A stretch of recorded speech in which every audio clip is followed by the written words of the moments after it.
दोस्तों, हम हर दिन बड़ी मेहनत से आपके लिए एक दिल दहला देने वाली हॉरर स्टोरी बनाते हैं।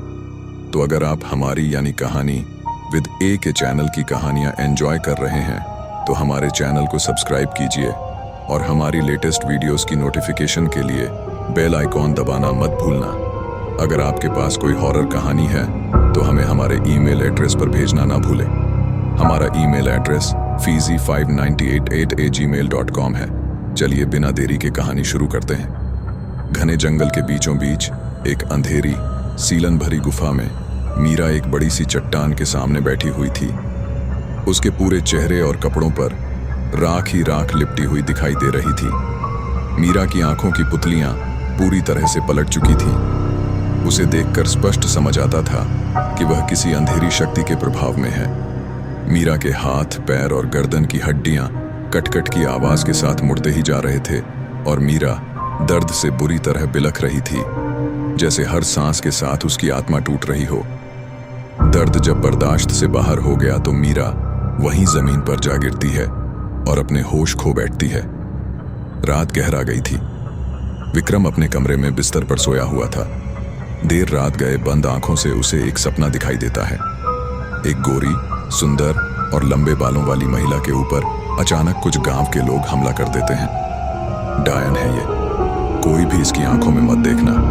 जल्दी से आग जलाओ इसे और इस कमरे के बाहर सिंदूर से रेखा खींचकर चलो यहां से। डायन हमारी उम्मीद से कई ज्यादा खतरनाक और शक्तिशाली होती हैं। उसकी नजर पड़ी तो इस गांव में कोई नहीं बचेगा। निकलो यहां से। वो लंबे बालों वाली सुंदर औरत आग की लपटों से घिरी अपने शरीर के मांस की जलन को मिटाने की कोशिश में यहां वहां दौड़ रही थी। उसकी चीखें सुनकर विक्रम का दिल कांप उठता है, जैसे वे चीखें उसके सीने में उतर रही हों। डायन, क्या वाकई जो कुछ मैंने अभी देखा वो एक सपना था? लेकिन वो जगह जहां पर डायन को आग के हवाले किया गया था, वो कुछ जानी पहचानी सी क्यों लग रही थी? आखिर क्या है यह सब? सभी सिरे आपस में उलझे हुए हैं। आखिर कैसे सुलझाए ये सब? अचानक ही विक्रम को कुछ याद आता है। याद आ गया, वो जगह कोई और नहीं, मेरा क्लिनिक ही है। तो क्या क्लिनिक में किसी डायन को जलाया गया था? लेकिन यह तो बस एक सपना है। क्या सच है? क्या सपना? कुछ समझ में नहीं आता। उस दिन मीरा भी तो कुछ ऐसा ही बोल रही थी ना कि उसने मेरे केबिन के बाहर किसी डरावनी औरत को खड़े देखा और कक्ष नंबर 9 से उसे किसी के रोने चीखने की आवाजें भी सुनाई पड़ी थीं। हाँ, बिल्कुल सही। सपने में भी तो मैंने उसी कक्ष में उस औरत को जलते हुए देखा था। विक्रम की आंखों से अब नींद कोसों दूर चली गई थी। उसने टाइम देखने के लिए अपना मोबाइल उठाया। रात के 2:30 बजे थे। विक्रम टहलने के लिए घर से बाहर निकल जाता है। कुछ दूरी पर उसे एक फकीर जैसा दिखने वाला एक आदमी दिखाई देता है, जो क्लिनिक की खुली खिड़की से अंदर की ओर झांक रहा था। उसके हाथ में एक 4 लौ वाला दिया था, जिसे लेकर वो कुछ मंत्र बड़बड़ा रहा था। उसके बाद उसने वो दिया खिड़की पर रखा और अपना मुंह कपड़े से बांधकर वहां से जाने लगा। कौन हो तुम? क्या कर रहे थे यहां? तो क्या तुम्हारी वजह से ही मीरा और रोहन की ऐसी हालत हुई? ये सब जादू टोना करके क्या मिल जाएगा तुम्हें? जानते हो ना, 25 साल से बंद पड़ा था ये क्लिनिक। तुम गांव के लोगों को बीमारियों से मरना पसंद है? तो ठीक है, चला जाता हूं मैं वापस। ये सब करने का क्या मतलब है? मुझे गलत समझ रहे हो तुम। मैं यहां पर कोई जादू टोना तंत्र मंत्र नहीं कर रहा था, बल्कि मुझे अंदाजा है कि कितनी बड़ी अनहोनी को दावत दी है तुमने क्लिनिक को खोलकर। बस उसी अनहोनी को टालने की कोशिश कर रहा हूं। तुमने देखा ना क्या हुआ उस रोहन के साथ? किसी भ्रम में मत रहना कि रोहन को कोई बीमारी हुई थी। ना तो वो रोहन मरा था, ना तुम्हारी नर्स मीरा। डायन की काली नजर पड़ी है उन दोनों पर, और अब वो डायन एक एक करके सबको अपना शिकार बनाएगी। काली नजरें? ये सब क्या बोल रहे हो? अपनी करतूत को छिपाने के लिए बातों का रुख अलग दिशा में मोड़ रहे हो। तुम्हें क्या लगता है? मुझे समझ नहीं आ रहा कि तुम क्या करने की कोशिश कर रहे हो। देखो बाबू, तुम शहरी हो, ऊपर से पढ़े लिखे डॉक्टर। तुम्हें इन तंत्र मंत्र की बातों पर यकीन नहीं आएगा, लेकिन मैंने अपनी उम्र के 80 साल इसी गांव में रहकर बिताए हैं। मैं अच्छी तरह जानता हूं, ये कोई सामान्य क्लिनिक नहीं है। डायन की काली नजर पड़ी है इस पर, जहां आने वाला कभी कोई आबाद नहीं हुआ। 20 साल पहले भी एक डॉक्टर ने यहाँ आकर इस क्लिनिक को चलाने की कोशिश की थी, लेकिन 20 साल पहले जो कुछ घटा उसे सोचकर अभी भी मेरी आत्मा कांप उठती है। बताइए ना बाबा, आखिर क्या हुआ था 20 साल पहले? चंद्रशेखर नाम के एक डॉक्टर ने आकर यहाँ पर इस बंद पड़े क्लिनिक की जिम्मेदारी संभाली थी। पति पत्नी दोनों डॉक्टर थे। गांव के लोग उस समय अंग्रेजी डॉक्टर और उनकी दवाइयों पर ज्यादा भरोसा नहीं करते थे, लेकिन चंद्रशेखर और उनकी पत्नी विमला ने गांव में घर घर जाकर लोगों को यकीन दिलाया कि वह बड़ी से बड़ी बीमारी का इलाज कर सकते हैं। गांव के लोगों को तकलीफ में अपना जीवन बिताने की जरूरत नहीं है। शेखर जी और उनकी पत्नी के अच्छे स्वभाव से प्रभावित होकर गांव के लोगों ने क्लिनिक में इलाज के लिए जाने की हिम्मत बनाई। उस रोज हरिया की पत्नी बड़ी तकलीफ में थी। 2 रोज बीत गए थे, लेकिन अभी तक उसकी प्रसव पीड़ा खत्म होने का नाम ही नहीं ले रही थी। कोई और उपाय न दिखा तो गांव के लोग उसे लेकर क्लिनिक पहुंच गए। डॉक्टर विमला ने इमली का प्रसव कराया, लेकिन जब इमली की कोख से मरे हुए बच्चे का जन्म हुआ तो उसे देखकर इमली का मानसिक संतुलन चला गया। क्लिनिक से लौटने के बाद इमली की दुनिया ही उजड़ गई। ना तो फिर उसको कोई औलाद हुई, ना ही उसकी मानसिक हालत में कोई सुधार आया। कभी वो चूल्हे से निकालकर गरम गरम राख खाने लगती, तो कभी सड़क पर पड़ी कीचड़ को अपने तन पर लपेटकर पागलों की तरह हंसने लगती।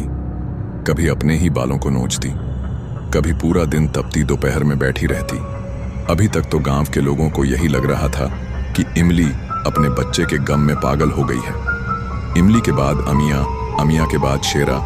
जब एक के बाद एक लगातार इसी तरह की घटनाएं घटने लगी, तब लोगों को यकीन हुआ कि क्लिनिक में कुछ तो गड़बड़ है।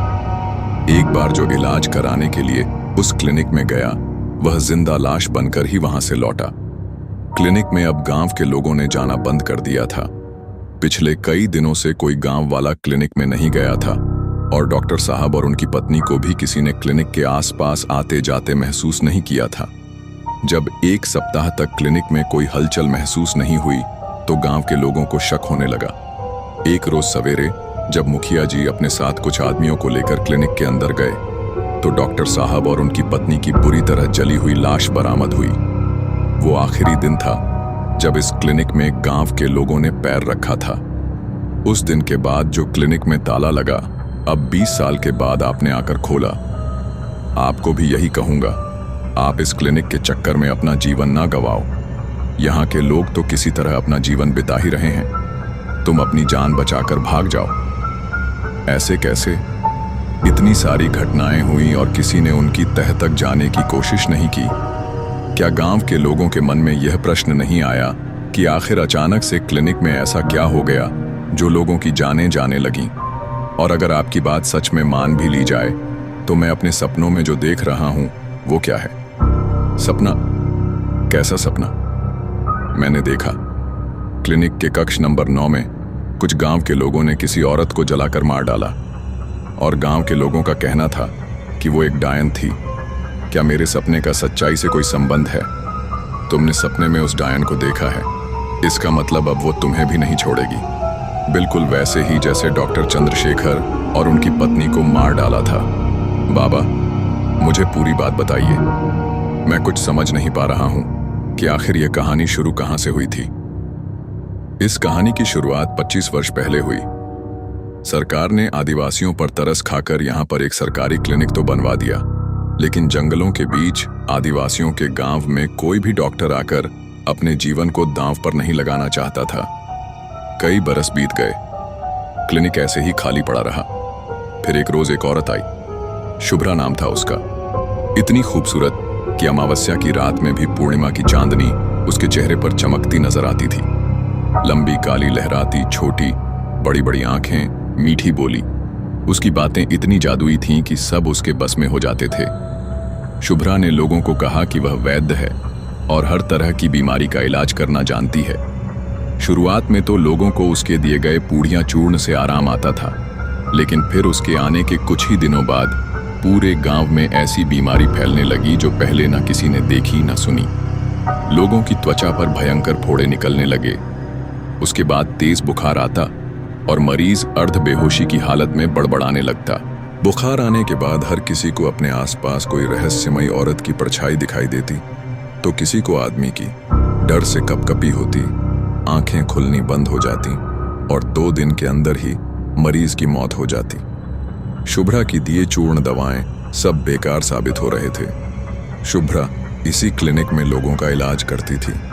एक रात एक बच्चा जिसकी कमर पर पड़ा फोड़ा दिखाई दे रहा था, उसकी मां रोते हुए उसे लेकर शुभ्रा के पास पहुंची। देर रात का समय था। शुभ्रा ने कुछ जड़ी बूटी उसके घावों पर लगाई, दवा खिलाई और फिर उसे यहीं क्लिनिक में ही आराम करने के लिए कहा। कुछ देर बाद बच्चे की हालत बिगड़ने लगी और वह बिस्तर पर लेटे हुए ऐसे छटपटाने लगा जैसे किसी अदृश्य शक्ति ने उसकी गर्दन दबोच रखी हो। कुछ देर बाद बिस्तर पर छटपटाने के बाद बच्चे का शरीर बुरी तरह से अकड़ गया और उसकी मौत हो गई। बच्चे की मां ने जब बच्चे को बुरी तरह से अकड़ते हुए देखा तो वो शुभ्रा को बुलाने के लिए उसके कमरे की तरफ दौड़ पड़ी। जैसे ही उस औरत ने धीरे से कमरे का दरवाजा खोला तो अंदर का नजारा देखकर उस औरत के पैरों तले जमीन खिसक गई। शुभ्रा ने अपने लंबे बाल खोल रखे थे, माथे पर काले रंग का बड़ा सा तिलक लगा था और जमीन पर कुछ दिए जलाकर सिंदूर से अजीब आकृतियां बनाकर वहां बैठी हुई थी। शुभ्रा को ऐसे हाल में देखकर वो महिला घबरा गई और दौड़ते हुए पूरे गांव को इस घटना के बारे में बताने लगी। इसका मतलब यह शुभ्रा कोई डॉक्टर वैद्य नहीं बल्कि डायन है। तभी तो इसकी काली नजर पड़ने के बाद ही गांव में एक के बाद एक मौतें होने लगीं। ऐसी महामारी पिछले 100 साल में भी कभी नहीं इस गांव पर आई जैसे इसके आने के बाद गांव में फैल गई। मुखिया जी बिल्कुल ठीक कह रहे हैं। मेरा बेटा भी जब उसके क्लिनिक में गया, उसके पीठ पर सिर्फ एक फोड़ा हुआ था और थोड़ा सा बुखार था, लेकिन क्लिनिक में पहुंचने के बाद उसने न जाने क्या खिलाया मेरे बच्चे को कि वह बुरी तरह से छटपटाने लगा। देखते ही देखते उसका पूरा शरीर अकड़ गया और मेरी आंखों के सामने ही उसकी मौत हो गई। जरूर काला जादू किया होगा उसने मेरे बच्चे पर और हमेशा के लिए उसको मुझसे छीन लिया। बिल्कुल ठीक कह रही है ये। अरे मेरे पति को भी तो ऐसे ही दवा दी थी ना उसने। इसकी दवा खाने के बाद ही उसको तेज बुखार हुआ और फिर वो बेहोशी की हालत में बार बार कह रहा था कि उसे कोई औरत दिखाई दे रही है जो उसे लेने आई है। गांव वालों की बातें सुनने के बाद मुखिया को यकीन हो गया था कि हो ना हो यह शुभ्रा कोई डायन है जो अपनी सिद्धि पूरी करने के लिए गांव के भोले भाले लोगों की बलि लेने के लिए आई है।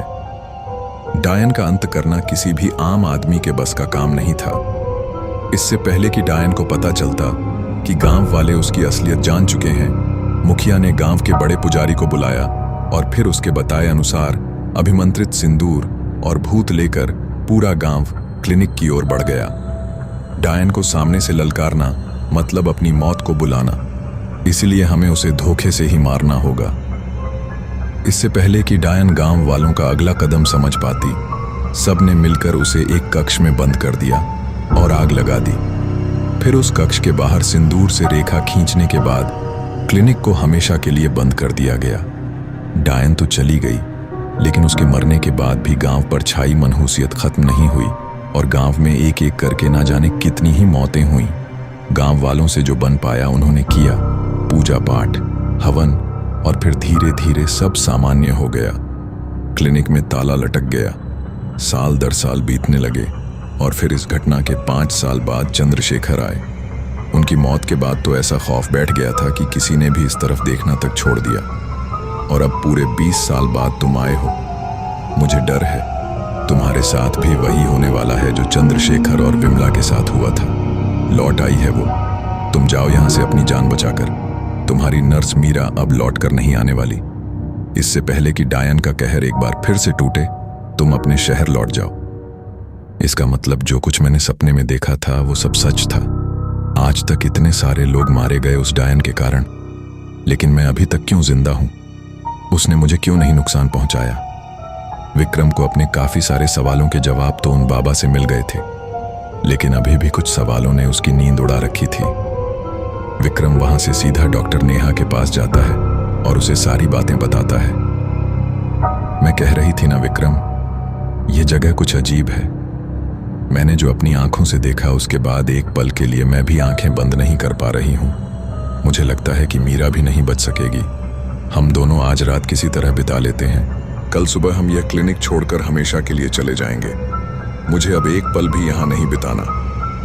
विक्रम और नेहा क्लिनिक से निकलकर नेहा के कमरे में आ जाते हैं और टेबल पर सर रखकर कुछ देर बाद गहरी नींद में पहुंच जाते हैं। अचानक ही किसी की डरावनी हंसी सुनकर नेहा की नींद खुलती है तो वो खुद को फिर से क्लिनिक के अंदर पाती है। विक्रम, हम लोग फिर से क्लिनिक में कैसे आए? ये डरावनी आवाज सुनाई दे रही है। कौन है यहाँ? देखो, तुम जो भी हो, हमें जाने दो। हमारा इस गांव से कोई लेना देना नहीं है। हमें परेशान क्यों कर रही हो तुम? तभी नर्स मीरा वहां पहुंच जाती है, जिसकी हालत देख उन दोनों का डर से खून जमने लगता है। मीरा का पूरा शरीर राख से लिपटा हुआ था, चेहरा काला और बहुत ही डरावना नजर आ रहा था। दोहरी आवाज में वो बोलना शुरू करती है, तुम यहाँ खुद नहीं आए हो विक्रम, मेरी पुकार खींच कर लाई है तुझे इस क्लिनिक में। 25 साल पहले शुभ्रा गांव में आने से पहले अपनी एक जिम्मेदारी अपनी माँ को सौंप कर आई थी, और वो जिम्मेदारी थी तुम। लेकिन जब यहाँ मेरी मौत हो गई तो माँ ने तुम्हें गोद दे दिया और तुम उस करोड़पति परिवार में बेटे बनकर बड़े होने लगे। लेकिन देखा तूने, एक माँ की पुकार खाली नहीं गई। तू मेरे बुलाने पर यहाँ तक आ ही गया। नहीं, ये नहीं हो सकता। मैं एक डायन का बेटा नहीं हूँ। लोग ठीक ही कहते हैं, एक डायन अपने बच्चे का भी शिकार करने से पीछे नहीं हटती। तुमने मुझे मारने के लिए यहाँ तक बुलाया। डायन नहीं थी मैं तो बस इस गांव को महामारी से बचाने की कोशिश कर रही थी। बुखार दिमाग में चढ़ने के कारण लोगों को मतिभ्रम हो रहा था, जिसके कारण उन्हें अपने आसपास कोई साया नजर आ रहा था, जिसे लोगों ने भूत प्रेत और काले जादू से जोड़ दिया, जबकि वो कोई काला जादू नहीं बल्कि महामारी का असर था। मैं भी एक आदिवासी गांव से ही थी, लेकिन जब दवा काम ना आई तो गांव की सलामती के लिए मैं अपनी कुलदेवी को प्रसन्न करने का अनुष्ठान करने लगी, जिसे गांव वालों ने काला जादू समझ लिया और बिना कुछ समझे मुझे जिंदा जलाकर मार दिया। मेरी एक एक चीख, एक एक आह इस क्लिनिक में कैद हो गई, और अब मैं चाहकर भी इस क्लिनिक से मुक्त नहीं हो सकती। मुझे इस क्लिनिक में कैद हुए बरसों बीत गए। तुम्हारे आने से एक बार फिर यह क्लिनिक खुला और मुझे अपना इंतकाम लेने का मौका मिला। विक्रम, अगर तुम्हारी माँ की बात सच है और वो डायन नहीं है, तो इसका मतलब है कि वो एक अतृप्त भटकती आत्मा है, जो शायद तुम्हें इसलिए पुकार रही थी ताकि उन्हें तृप्ति मिल सके। उनका अंतिम संस्कार करो ताकि वो इस दुनिया से विदा ले सकें। फिक्र मत करो, तुम उनके बेटे हो तो तुम्हें कोई नुकसान नहीं पहुंचाएंगी वो। तुम शायद ठीक कह रही हो, लेकिन कैसे होगी इनकी मुक्ति? मुझे कुछ समझ में नहीं आ रहा। अचानक ही एक तेज हवा का झोंका आता है और एक काली परछाई आकर नेहा के अंदर समा जाती है। अचानक ही नेहा के चेहरे के हाव भाव बदलने लगते हैं और वो जाकर क्लिनिक की दीवार में अपना सर पटकने लगती है। नेहा डरावनी हंसी में जोर जोर से हंस रही थी और उसके साथ ही लगातार वहां पड़ा हुआ सामान उठाकर अपने सर पर मार रही थी, जिसे देखकर डॉक्टर विक्रम बुरी तरह से डर जाता है। अगर मैंने अभी कुछ नहीं किया तो ये नेहा को भी मार डालेगी। प्लीज बंद करो ये सब। आखिर क्यों सबकी जान ले रही हो? डॉक्टर, नेहा ने आपका क्या बिगाड़ा है? छोड़ दो उसे। अचानक विक्रम को नेहा की बात याद आती है और वह दौड़ते हुए कक्ष नंबर 9 में पहुंच जाता है। दूसरी तरफ नेहा क्लिनिक के स्टोर रूम में पहुंचकर अल्कोहल की बोतल उठाकर बाहर आ जाती है और हंसते हुए उसे अपने ऊपर डाल लेती है। आखिरी बार देख ले इसे, इसके बाद यह राख का ढेर बनने वाली है। दोहरी सी आवाज में नेहा की बात सुनकर विक्रम के पांव के नीचे से जमीन निकल जाती है। तभी बाबा वहां पहुंच जाते हैं। बाबा, कुछ करो, मेरी नेहा, वो मार डालेगी उसे। ये लो गंगा जल। जिस कक्ष में शुभ्रा को जलाया गया था, उस कक्ष में छिड़क कर उसकी अस्थियां बाहर लेकर आओ। उसकी अस्थियां आज भी उस कक्ष में बिखरी हुई हैं। बाबा की बात सुनकर विक्रम दौड़ते हुए कक्ष में जाता है और वहां पर चारों तरफ गंगा जल छिड़क देता है। उसके बाद शुभ्रा की हड्डियां उठाकर बाबा की मदद से कलश में भर देता है। बस करो मां, अब मुक्त हो जाओ। मैं तुम्हारा अंतिम संस्कार करूंगा, तुम्हें सम्मान के साथ विदा करूंगा और तुम्हारी अस्थियों को गंगा में प्रवाहित करके तुम्हारी आत्मा की शांति के लिए प्रार्थना भी करूंगा। अब अपना गुस्सा छोड़ दो, अपने बेटे के लिए बस करो मां। विक्रम, नेहा के ऊपर भी गंगाजल छिड़को। विक्रम जाकर नेहा के ऊपर भी गंगाजल छिड़क देता है। नेहा बेहोश होकर नीचे जा गिरती है। अगले कुछ पलों के बाद सब कुछ शांत हो चुका था। वो चली गई है बेटा। शायद उसने तुम्हें यहां इसलिए बुलाया था ताकि तुम उसे मुक्त कर सको। बेटे के हाथों से गंगाजल पाकर उसकी आत्मा तृप्त हो गई। उम्मीद है अब वह कभी लौटकर नहीं आएगी। तुम भी अपना किया वादा निभाना और इन अस्थियों को गंगा में विसर्जित करने के बाद अपनी मां की आत्मा की शांति के लिए प्रार्थना करना। इन शब्दों के साथ क्लिनिक की दीवारें अब चुप हो गईं, लेकिन उनमें गूंजती चीखें हमेशा के लिए एक सिहरन छोड़ गईं। एक ऐसी सिहरन जो पछतावे की आग, मोहब्बत की पुकार और न्याय की चमक में लिपटी दिल की गहराइयों में हमेशा गूंजती रहेगी, जैसे कोई अनकही कहानी जो कभी खत्म नहीं होती। दोस्तों, आपको ये कहानी पसंद आई हो तो वीडियो को लाइक करें और चैनल को सब्सक्राइब करें। कमेंट सेक्शन में हाइप वाला बटन दबाना ना भूलें।